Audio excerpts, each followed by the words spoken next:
আপনারা প্রত্যেকেই জানেন গত সোমবার থেকে সারা ভারতবর্ষ জুড়ে শুরু হয়েছে সিএএ অর্থাৎ সিটিজেনশিপ অ্যামেন্ডমেন্ট অ্যাক্ট।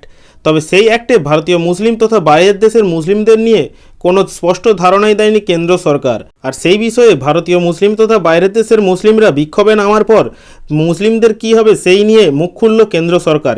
কী থাকছে আপডেট সেটা আজকের ভিডিওতে জানাবো। ভিডিওটি সম্পূর্ণ শেষ পর্যন্ত দেখতে থাকুন। দেখুন, গত সোমবার থেকে দেশ জুড়ে কার্যকর হয়েছিল সিএএ, সেটা আপনারা প্রত্যেকেই জানেন। এই নিয়ে বিজ্ঞপ্তি জারি করেছিল কেন্দ্র এবং গত কয়েক মাসে দেশের শাসক দলের একাধিক নেতারা দাবি করেছিলেন খুব শীঘ্রই সংশোধনী নাগরিকত্ব আইন বা সিএএ কার্যকর হতে চলেছে দেশে, যার প্রতিবাদে দেশ জুড়ে বিক্ষোভ প্রতিবাদ কর্মসূচি শুরু করে দিয়েছিলেন সংখ্যালঘুরা, অর্থাৎ মুসলিমরা কিন্তু একটা বিক্ষোভ করছিলেন, যেটা আপনারা প্রত্যেকেই জানেন।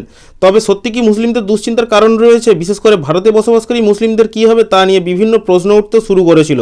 এবার সংশয় দূর করতেই ব্যাখ্যা দিল কেন্দ্র সরকার তথা কেন্দ্রীয় স্বরাষ্ট্রমন্ত্রী অমিত শাহ।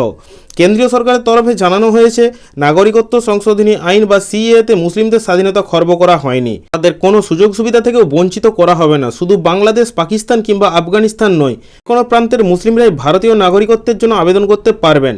এবং এছাড়াও স্বরাষ্ট্র মন্ত্রক বিবৃতি জারি করে জানিয়েছেন, নাগরিকত্ব আইনের 6 নম্বর ধারার অধীনে বিশ্বের যে কোনো প্রান্তের মুসলিমরাই ভারতীয় নাগরিক হওয়ার জন্য আবেদন করতে পারবেন।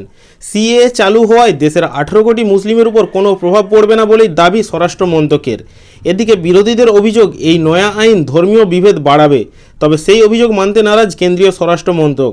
উল্টে তাদের দাবি, ভোটের আবহে নাগরিকত্ব সংশোধনী আইন নিয়ে মুসলিম সম্প্রদায়কে উস্কে দেওয়া হচ্ছে, তাদের ভুল বোঝানো হচ্ছে, মুসলিমদের নাগরিকত্ব কেড়ে নেওয়া হবে না, এমনটাই আশ্বাস দিয়েছে কেন্দ্র।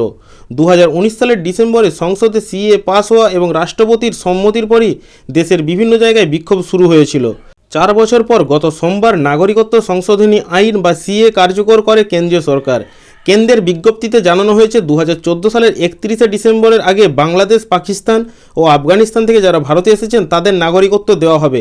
বাংলাদেশ, পাকিস্তান ও আফগানিস্তান থেকে আগত ধর্মীয় সংখ্যালঘুরা এবং হিন্দু, বৌদ্ধ, জৈনরাই কেবল নাগরিকত্বের আবেদন করতে পারবেন এমন নয়, সেই দেশ থেকে আসা ভারতে মুসলিমরাও নাগরিকত্বের জন্য আবেদন করতে পারবেন।